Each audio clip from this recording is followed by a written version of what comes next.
All right, welcome back, ladies and gentlemen, to the ETVT podcast, where we're all about perception. This episode is being recorded right after my trip to Japan. I just got back today. I was there for about a week and a half, and there's just so much I want to talk about. This video is going to be me covering a lot of thoughts I had going into Japan and a lot of misconceptions or consumptions that I had kind of solved while I was there because I went to all sorts of different areas. I went to Shibuya, Shinjuku, Nara, Zama, few other cities. I can't remember their names, but it was an amazing experience. But you know how I am. I'm always thinking, I'm always constantly trying to, you know, understand the environment that I'm in and learn and kind of see how I can apply things to my life and the environment that I know I'm going to come back to. And ultimately, what started that was when I had first deployed to the Middle East. When young kids come out of high school, and this happens all the time, there's like this fine line of what they've been taught and what they've been told. And it's almost kind of like when a kid realizes that their favorite superhero, as they get older, is just a fictional character, or that Santa, disclaimer, or that Santa, I'm not gonna say it because if anybody listens and their kids, I'm not gonna be that one. But you know, it's really tough for people to realize that there's this reality that is so open to them that nobody can really teach them about, but yet their whole lives, hundreds and hundreds of people always quote unquote have the answer. And they're forcefully taught, to think certain ways and to believe certain things. And not many people really get the opportunities to get out there and experience things, in the world for what it really is. So, when I deployed, I realized that nothing was at all like the way it was taught. And I went through my angry phase. I went through my depression phase. Sometimes I still get angry and depressed. I mean, we all do. And it almost made me kind of want to go crazy because it's a shock, it's a shock to the mind, to your mental. And I think ultimately that boils down to a lot of problems we have now, which if you listen to my previous podcast, I go into a lot of different details. I have a lot of different interviews, a lot of different reasons and perceptions. But today's main focus is travel, getting to learn from different places around the world. So I want to jump right into this, particularly Japan. I might have a separate podcast where I just talk about my experience in the Middle East, but that's for another day. I'm sure that one's a lot more negative. So going into this trip, right, I had a typical set of stereotypical beliefs for the Asian culture, more particular the Japanese culture. Now, when I worked at Space and Rocket Center, I had a group of kids from Taiwan and China and all sorts of different places, but I never had any group of kids from Japan. The person that I know most closely to me that is from Japan is my girlfriend, who was practically raised there. It's what happens to a lot of the kids who are military brats. They're raised in different countries. So I've never been. I've never gotten to befriend someone who originated from there per se. And it was another big eye opener. As I get older and the more I try to do because somebody tells me I shouldn't do something, if I truly believe that there's a good purpose to do it and a reason to do it, like start this podcast or, join the military or pursue my career in IT, I just do it. If I have the resources and the drive and the ability and the time, I do it. And so I went to Japan. And when I went, I went on a lot of TikToks, watched a lot of videos, and, you hear a lot about the terrible work-life balance, the difference in culture in terms of, them not really liking Americans, them not only really enjoying alcohol, but the typical belief that they don't have a work-life balance. So you kind of think that they're a bunch of zombies that are all depressed, just walking around in suits, doing nothing but work, which we'll get into that one. We believe that their freedoms are different. I know that our perception as young adults is, the USA is the land of the free, and you're not going to find another place like this, which from my understanding and from many people I've talked to, both veterans and, civilians on different parts of the world, it used to be that way. And a lot has obviously changed within the last 2 decades, since early 2000s. Um, there's also a lot of different beliefs about, their foods and their diets. And, there's a stereotype about raw food. And I can't wait to get into that one because it's hilarious. Um, and, it's just, those are really the main ones. I have a list of things here, but I think that honestly, those few things will really boil down my whole points. So I want to start off with covering the work-life balance one, because this is the most interesting one to me. I have talked to a few natives there because, like I said, my girlfriend practically grew up there for a majority of her childhood. So they have lots of families that they know. And I'm not going to say any names, but when I talked to these people, they all said the same thing. Now, I will say their position. The first lady, she used to work for Nissan and then got a different position. And what she was telling me about is how she's about 60 years old and she wants a better work-life balance. And what's happening is very similar to our culture, where we are now separating the old historical point of views and ways of life and ways of looking at things and making decisions. And we're trying to develop our own so that we don't make the same mistakes that the older generation has made, right? So they are also trying to develop a better balance. And I will say that they are succeeding at it. That actually is something that exists. So this lady was telling me that, she has her 70-year-old coworker who does nothing but work. And there's a whole group of them up to her boss that do nothing but work. But they don't force her to do it. They just don't understand why she doesn't do it, because this lady has a family and she wants to be more family oriented. So the separation of culture boils down to, and it's like this with the other people I had a conversation with as well, where the older culture obviously doesn't understand why somebody wouldn't want to work 70, 80 hours a week.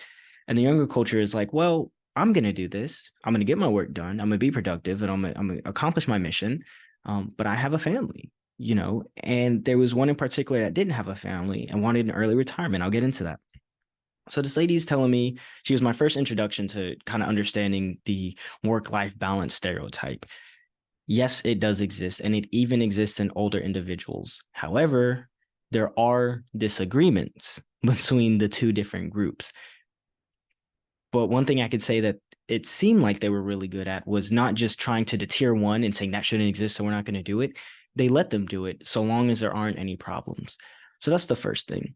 The second thing is, or the second person I met was actually in his 70s, and he was a veteran, 35 years of the Japanese military. And what's amazing is I had talked with one of the bosses of the previous lady I mentioned, and he was also prior service. He was a pilot for their military, but he was all about work. This 70-year-old retired somewhere between, I think he said 13 or 15 years ago. And he wanted a goal of traveling. He had his kids, he has grandkids.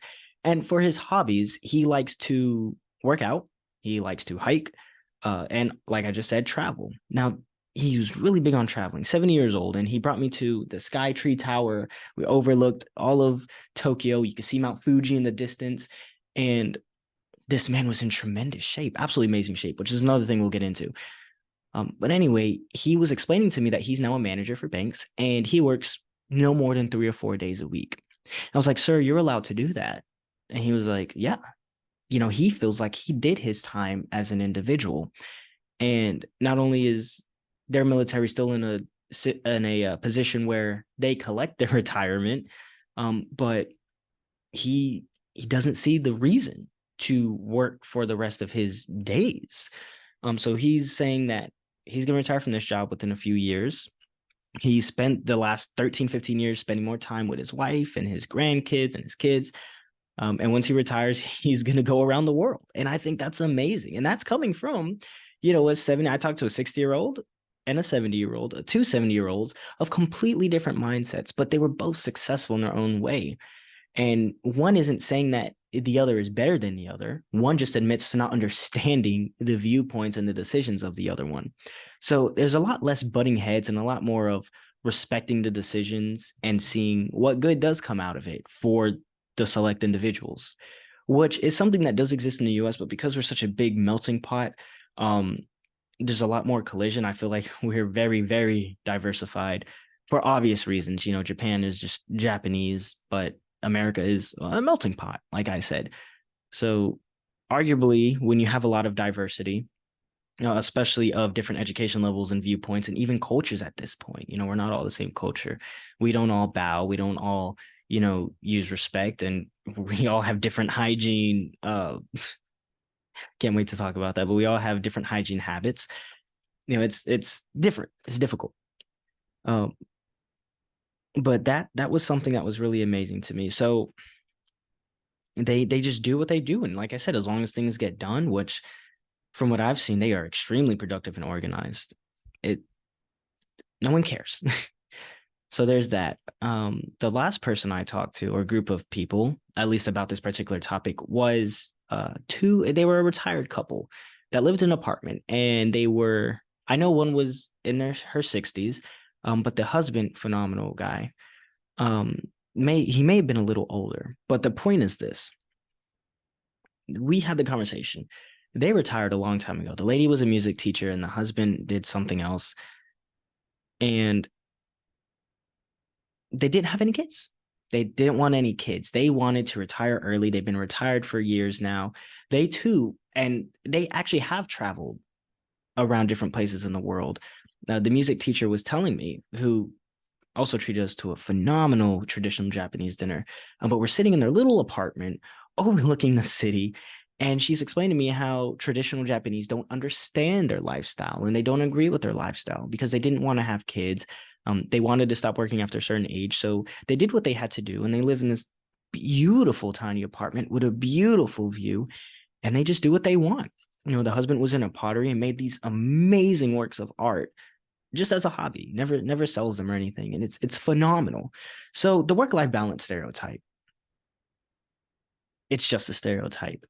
They are going through their cultural differences just like we are.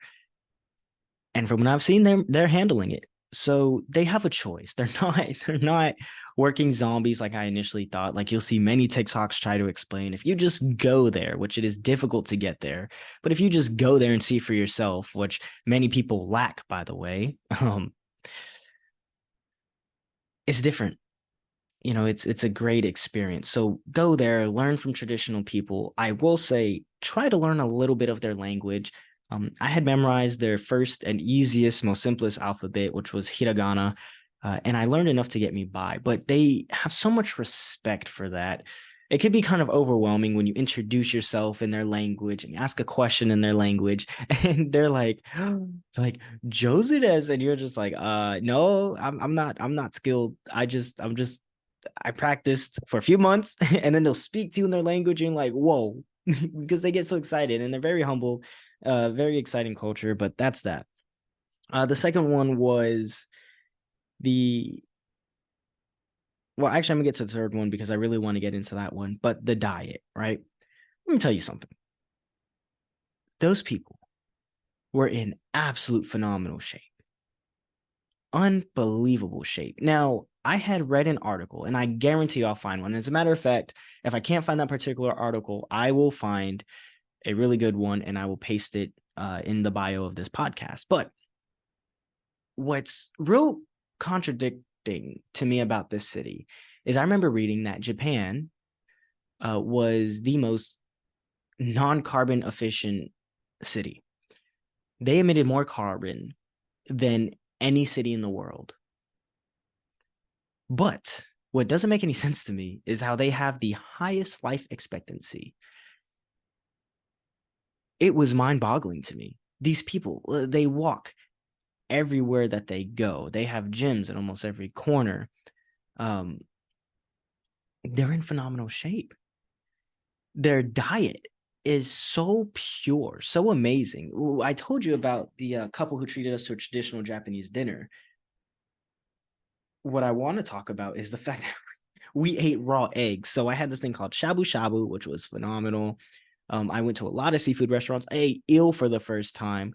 I went to the sushi conveyor belt, and they can just hand out like raw fish meals, raw seafood, and different types of meat because their chefs are professional and they preserve things a certain way and they trade out their things every day. And amazing. When I said they were organized, I meant that on a very broad spectrum. They are extremely organized. They're clean. But we had raw egg, and what happens is the shabu shabu, you take the meat, the very beautiful, very pure, thin sliced meat, and you put it into this boiler that's on the table for 2 minutes, if that. And you know, have a choice depending on what you mix, what liquid you mix, what seasonings you put in, and then you dip it into the raw egg, and then you just slurp it up. And it was so good. But I remember telling the lady, I was like, "Oh no, we don't eat raw eggs," and she was explaining to us that it's different there, because their things are a lot more natural, a lot less processed, a lot less factory oriented. And you know, if you read a lot of our stuff, they'll tell you that they are processed or made or transported or whatever in the same factory with the same goods that produce other things that don't seem very natural. You know, like why is the same company that makes, you know, shampoo transporting things with the company that's uh producing my meat? You know, or why are things that are, you know, producing my meat also doing things with the peanut oils or whatever the heck you see on the packages? So their diet is completely different. The quality of their meals, even their street food, is completely different. A lot of it is very fresh, very pure, and it's a good price. Like I don't think they understand that what they consider to be average and subpar is basically high class here. It's basically a luxury here. It's basically, you know, you go to a high-end restaurant here, fine dining we call it, and you pay 100 and something dollars, if you know you have a partner or if it's just really expensive. But we spend top dollar for a very small fraction of what you can get for 15 and less there, because of the American to yen currency is phenomenal for us. Um, but it was insane to think that a lot of their street food was what we would consider fine dining. And they were so humbled about it. You know, they work so hard and they practice so hard, which is another thing I want to talk about. Is they you don't tip in their culture. As a matter of fact, they see it as an offense if you tip them, no matter what they do. You know, it's dishonorable to tip them because they take so much pride in their work.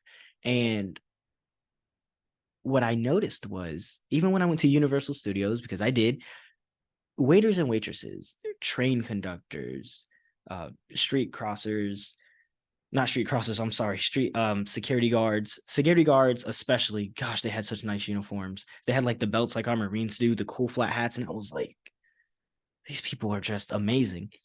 Crossing guards, construction workers, they all, well, I mentioned the difference in hygiene. And what I noticed here, especially when I went to New York, is it's gotten really smelly, really dirty. And Jeanette McCurdy was not Jeanette McCurdy, I'm sorry. The young lady who wrote "I'm Glad My Mom Died." Yeah,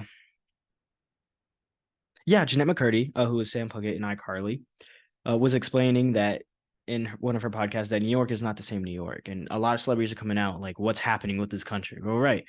When I went, I realized it was really dirty. A lot of people walking around half naked. Just in the county, about 30 minutes from my home, is a naked druggie walking around and trying to get in people's cars in the gas station. And you know, I've had this problem in the military too, is a lot of people are very unhygienic. A lot of grown men with high ranks. When I tell you that a lot of things that I say sound very contradicting, I mean it when I say you just have to experience it. I can't argue with a lot of people that haven't experienced it. I don't even like to debate about it, because the matter of the fact is, anybody who's been there will tell you there are a lot of unhygienic people uh, in our ranks, you know, in our businesses, and walking out on the streets and in the big cities. You know, you see, and there's a big culture gap. And I was talking with an older lady in New York, or I'm sorry, New Jersey, who's explaining that, you know, a lot of the people are coming from across the borders and they're bringing their families, or they're developing their own communities. So you have Indians, Russians, Italians, a different group of Middle Easterns here and there. And I think I had explained that my last experience in New York was barely anybody spoke English. The entry level jobs as like cashiers and especially the Uber drivers, they're all of a different culture, and a lot of them were really rude, really disrespectful,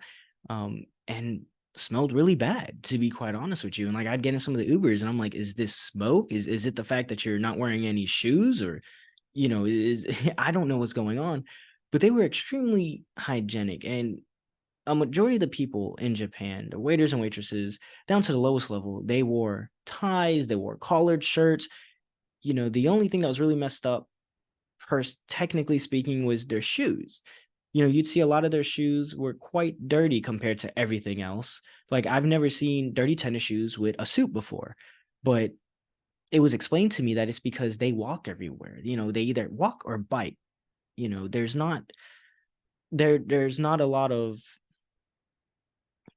transit options in certain parts of Japan, or in most parts of Japan. So they use train, and they walk to work, and it's a normal practice, which, between their amazing diet and their insane physical activity every day, they're in amazing shape. And I can see why the statistics have come out saying that they have the highest life expectancy, which then also makes me question, if you have the most carbon emitting air, which they're getting a lot better with, by the way, but if you have the most carbon emitted air in the world, but then the highest life expectancy, I need climate activists to explain that to me, right? So there's that.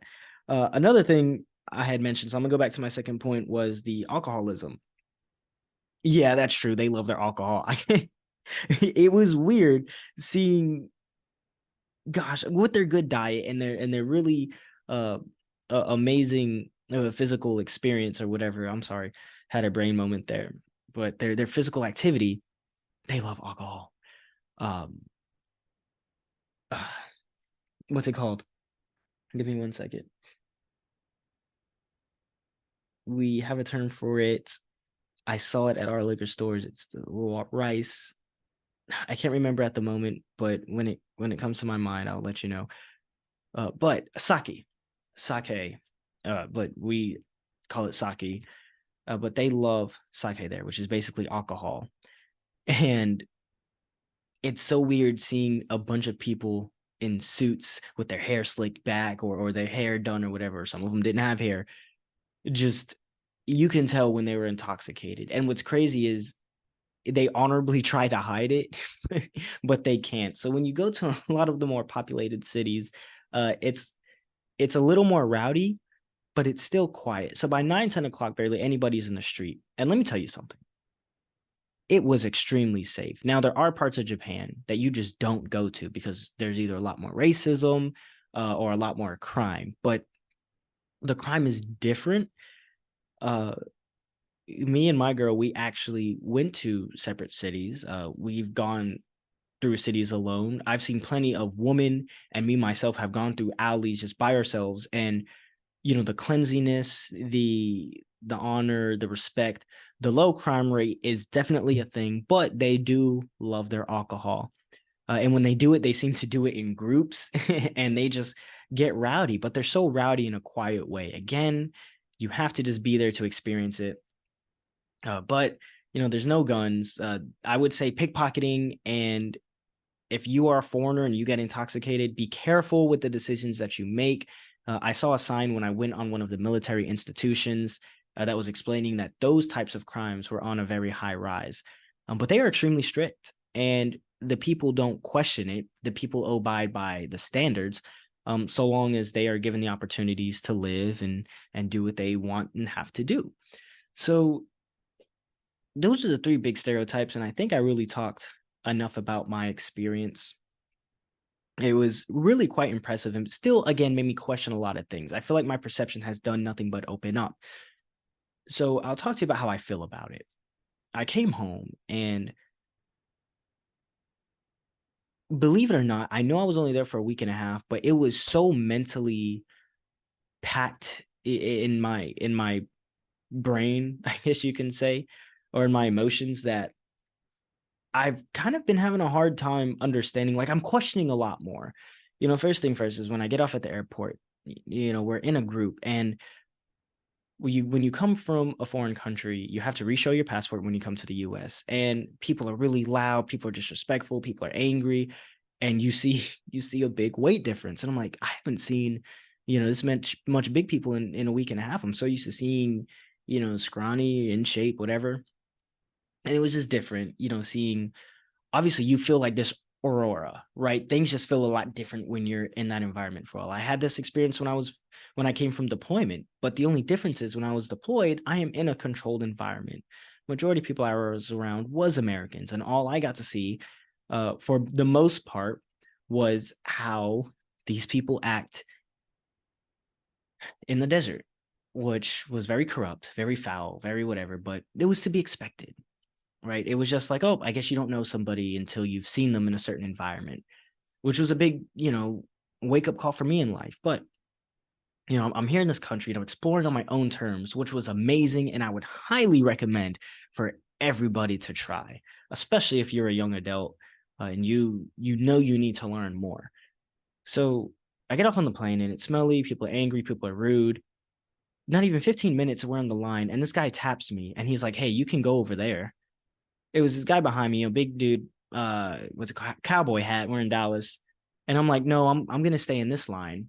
I didn't realize that he was trying to get me to go to the shorter line. So he goes, ugh. And then he tries to go to the shorter line, but what he didn't read was the signs that said that was for the people from foreign nations. This was for returning American citizens, because we all had to scan our passports. Then he goes in this loud bicker after security stops him with a guy in line right behind us, so everybody can hear, well, why is the foreign line quicker than the US line? They're in our country. And I'm like, oh my word. Then we get into the Uber. Maybe 20 minutes after that, we get our luggage, get into the Uber. And it's a young man who, we're like, yeah, we came from Japan. We just need a night to stay from the airport. And he's like, oh yeah, I took Japan class. And he's talking about all these things that he thinks he knows, and all the struggles he had with his class. And then he somehow goes into, oh, I remember, he got into conversation because I complimented his Tesla. I never got to ride in a Tesla Uber. And I was like, beautiful machine. But then that turns into him going into this whole thing about how he's his own boss because he's an Uber driver. He makes X amount of dollars, whatever. And I was like, yeah, of course, in my head, I'm thinking there's something wrong here, because, and I argue about this, is the younger generation, I will say we have it confused, where we, especially in America, we're like, we want to work less, we want to follow, all of our capitalist heroes from what it looks like right now. And we want to work less, give lower quality, give cheap things, and make the biggest bang for a buck that we can, because that's how we're going to succeed. And that's how we're going to become rich. We want to be our own bosses. We want to be influencers. We don't want to change the world. We just want to make as much as we can in a more enjoyable, fun, and easy way, or just be our own bosses. So this guy is talking about how much he's making, and at this point I hold my opinions to myself, and I'm like, there's no point in debating with someone like this. They're just gonna have to figure it out for their own. Where, like, if the Uber app crashes, or if a serious emergency happens or whatever, like, there's it really irritated me. But I just kept my mouth shut, and we get off the Uber. And I'm like, thank you. He was a great guy, but it was another wake up call of where our minds are, as a culture here in America. And then we order Uber Eats because we don't have a vehicle.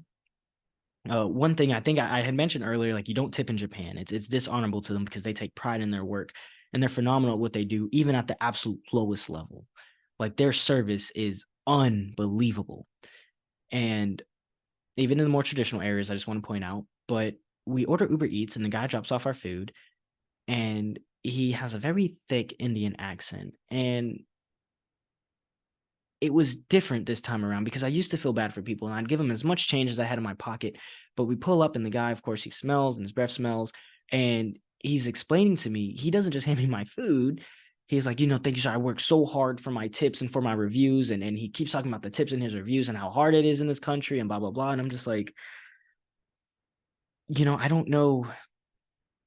The way that I feel about certain things has completely changed after actually getting to experience the traditional parts of another culture. When I was in the Middle East, it was nothing but about war and conflict. And even then, I was still sheltered from what was actually going on, like what the truth is. Soldiers aren't made to know the truth. Soldiers are made to take orders, to do what they have to do.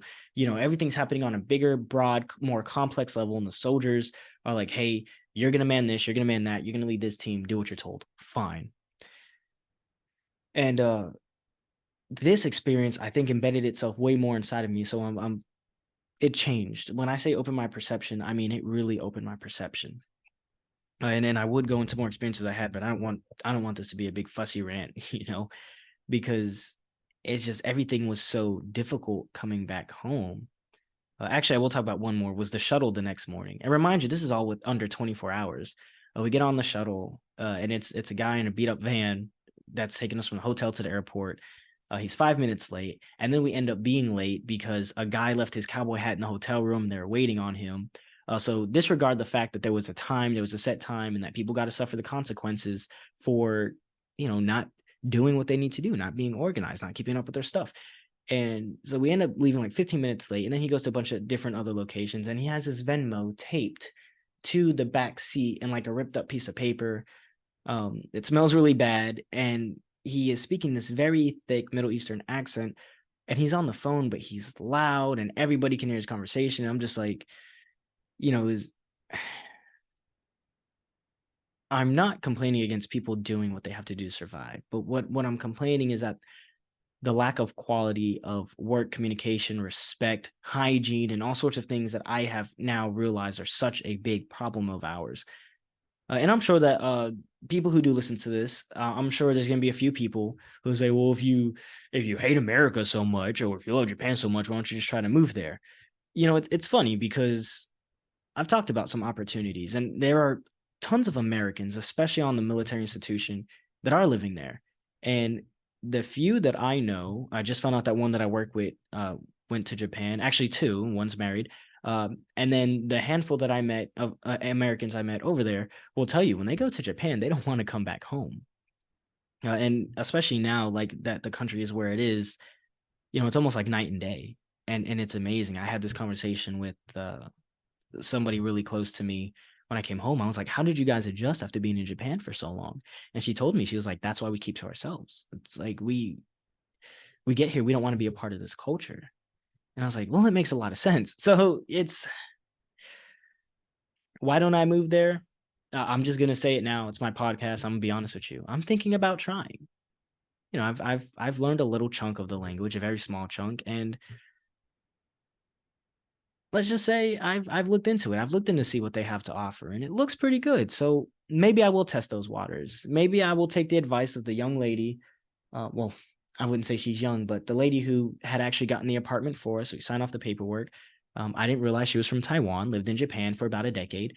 And she told me, she was like, I would advise any young person, like, get out there, live in a different culture. It's like, you have the freedom to do that. So if somebody wants to argue, if somebody thinks that I'm saying I hate America, which I'm not, but I feel like from a lot of debates I've had with people that I thought, were a little more level-headed on my Facebook, yeah, I'm considering it. And I will do, if I make the full decision to do it, I'll do what I got to do to get there, because I'm fully capable of doing it as a human being. But if you're thinking I'm saying I hate America or I'm complaining about America, I'm just saying that we could do a lot better, and we should be doing a lot better. A lot of our focuses are ridiculous, unbelievable. Should be no reason. So if you think I'm saying that I hate America, well, then a majority of the people, everybody that I've gotten a debate with are also the people that will go to the LGBTQ protests and post about hate groups and blah, blah, blah. They're the same people that will say, I'm being oppressed, these people are racist or whatever, but then go out and say, well, F this group of people, protest against this group of people. If you disagree with me, you're wrong. And I'm like, all right, hypocrite. So yeah, don't hate America. I think America has a lot of potential, and I want to see it do better. But this podcast was really talk about my experience and explain why it opened my perception. So we'll see where I go from here. Obviously, I love to work hard. I love adventure. I love getting out there. And I don't know, maybe one day I'll record a podcast from somewhere in Japan. All right. But I do want to close this one out. I want to share a snippet. Ironically, when I was on the airplane, I listened to two podcasts. Everybody knows Jordan Peterson. A few people that I've debated with hate Jordan Peterson, hate, MINDPUMP, hate Andrew Tate, which I actually agree with many of the reasons why on that one. But Jordan Peterson in particular, they had a podcast. He was on a podcast with a favorite group of mine.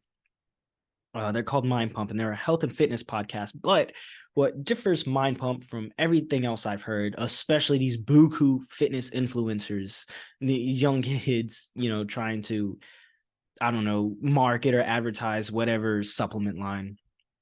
These people, they bring in science and data and facts and years of experience, and they have doctors and they have therapists, and one of the most impressive ones for me was a hormone specialist, and they bring mental and physical and all of the specialized people that should be talking about these things in diets and dietarians, and they bring them on the podcast and they explain basically how not simple human nature is, not just mentally but physically, and how different things should apply for different people. Like, they are the first ones where I learned that there is no one diet fits all.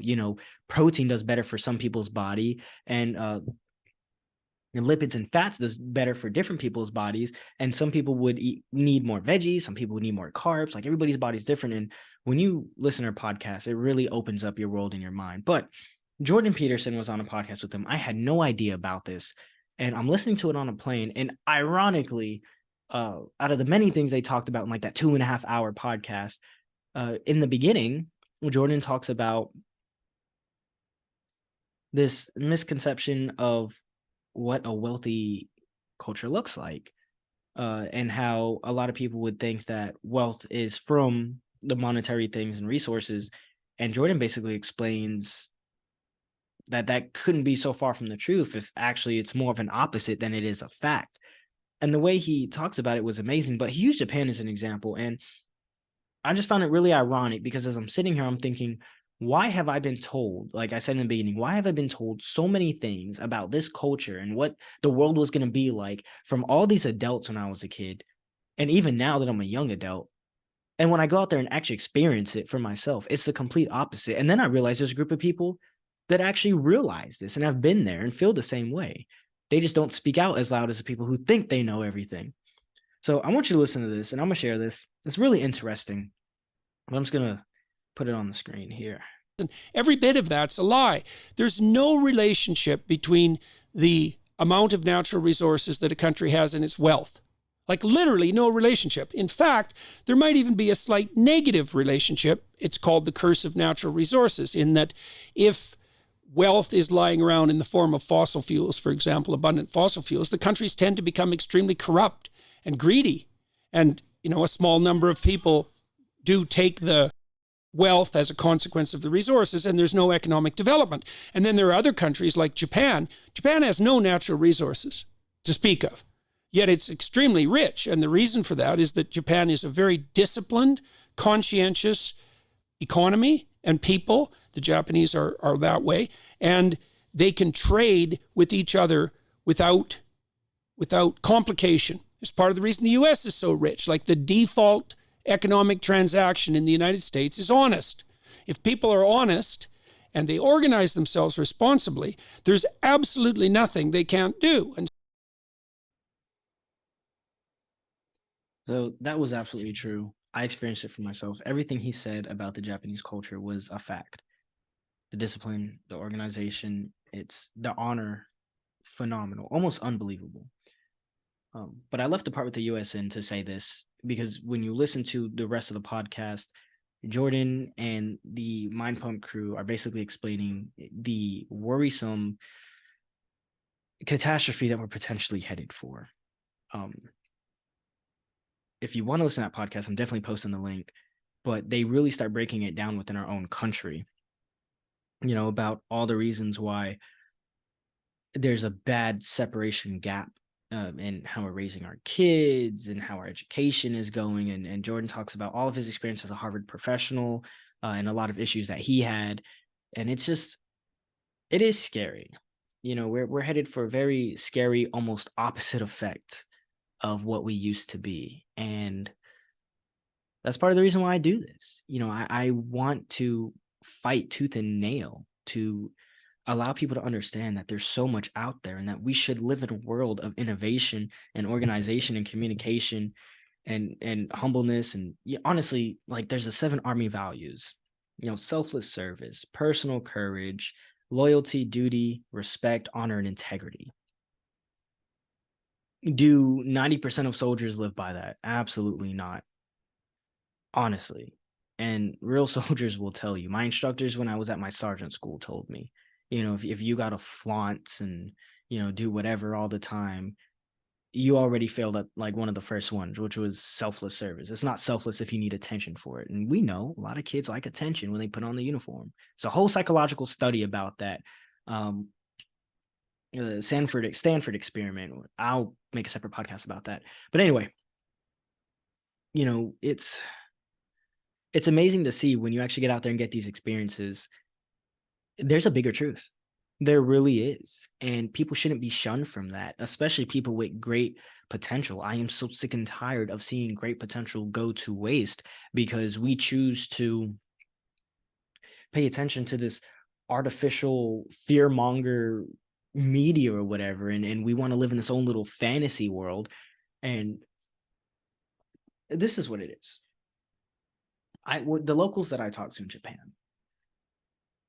had explained that there are stereotypes, and people on the American bases will explain that this is true.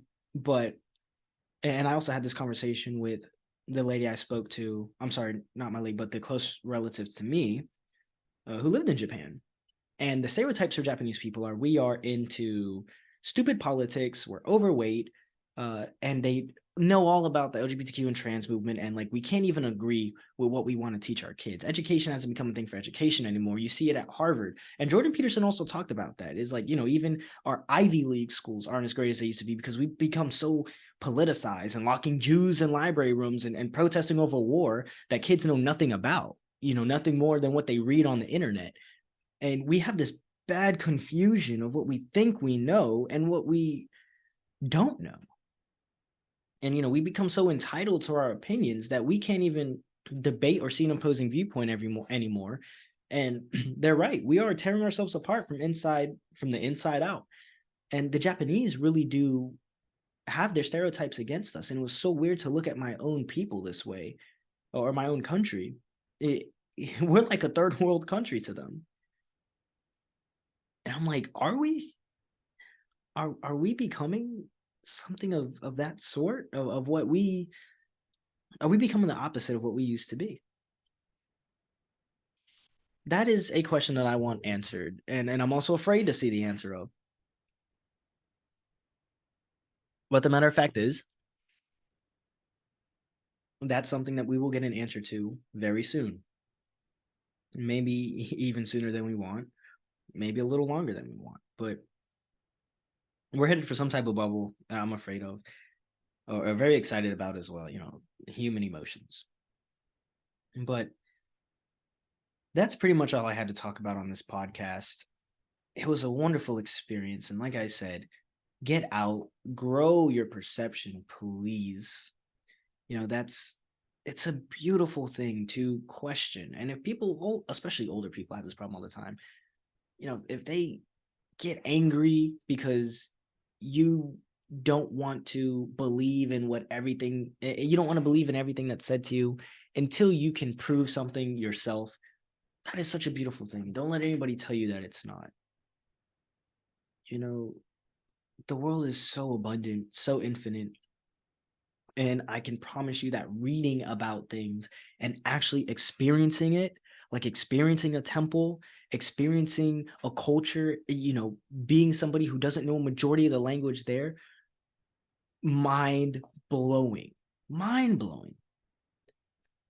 And I think you guys should enjoy it. Be careful, for sure, but do it on your own terms. The experience you get traveling with the military is not going to be the same that you get when you're traveling with your business or when you're traveling by yourself. Completely different experience. It's night and day, unbelievable. So please get out there. Don't just take my podcast or others' podcasts or others' articles or influencers' videos as like your be all, answer for everything. Get out there and just do it. It is amazing. And in many ways it helps, because it makes you realize that there's not just one way you have to live. You don't have to choose to live in debt.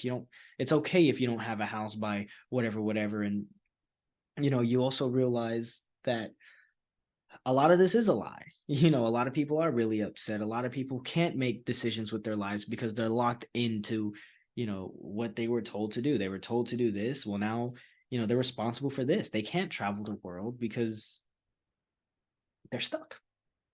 And a lot of them know that, but most humans, especially in our culture, too egotistical to even want to admit it. So there's beauty in our mistakes. There's beauty in our questioning. And like I said, we're all about perception. So please get out there, get new perception, learn, grow, fall on your face, make your mistakes, adapt as a human. You only have this life once. So for the love of God, get as much as you can out of it. Why limit your one and only opportunity to do this? I don't understand. You don't have to just be a number on a business's board. I had this conversation, before I left. I wanted to do my work. And, thank God for my boss, because he was like, you're not doing any work when you go on vacation. You need a work-life balance. And it kind of hurt me when he was explaining that I'm just a number. Something was to happen to me, I'd be replaced within a week. Somebody can pick up my work. There is nothing in this world that I can do that not a single human being or that millions of other people could do equally, if not better. That's just a matter of fact for anybody with a job. Excuse me. But then there's also, when I was in Japan, one thing I learned was, and I forgot who it was I was talking to about this with. I think it was a guy named Fred. I think it was an American that lives there. But he was explaining that, yes, you're replaceable. Anybody can do your job. But what makes you different is that nobody is going to do the job with the uniqueness that you bring to the table. We're like freaking snowflakes. So who you are is very important. And if you're going to tie chains around yourself and have to commit to things because this society told you to, or this person told you to, I can tell you that every single thing that was said to me, not every single thing. I can tell you that most things that were said to me when I joined the military by the people who want to talk about things that they've never experienced, that tried to teach us, they thought that because they had a position of an instructor, that they knew everything and anything in the book. From so many of my teachers, my professors, adults, whatever, so many things are just wrong. And I think what's happening is people are starting to figure out that there was so much more to experience, and they want to do that. They don't want to be just a number. They don't want to be tied down to just one set of responsibilities for most of their life. They want to be the best human being that they can be with the most experiences that they can have before they go. And with that comes a lot of controversy because culture differences, right? So if we can adapt principles like discipline and integrity and honor, those values that I mentioned earlier, and the values that Jordan Peterson had mentioned to Japan by very heavily, which reminds you, though, they are just one culture for the most part, so it can understand why it's so easy. But it's possible. They show that it's possible. If we can get things like that, our civilization can become unstoppable. So I'm going to end it on that note. I think that was like my big power moment for the whole podcast. But ladies and gentlemen, excuse me, I hope you enjoyed this episode. I look forward to an amazing year. We are almost at the end of the year. I want to make a good recap video, but I look forward to a great year next year. We finally got video going. I'm getting better at my editing. I have so many more interviews I've been working on. It's just been hard with everything, which I'm not going to go on a rant about my life, but I'm working on templates and interviews, and I have so many ideas. I'm taking notes after notes, and I'm learning and I'm researching, and I do look forward to what the future has to bring. I look forward to seeing this podcast grow, and I look forward to meeting so many of you guys and, having an impact with all of you. I look forward to what we learn and what we debate on, and as time goes on, it's going to be amazing. So, ladies and gentlemen, I will see you again later. Catch you on the other side. ETVT out.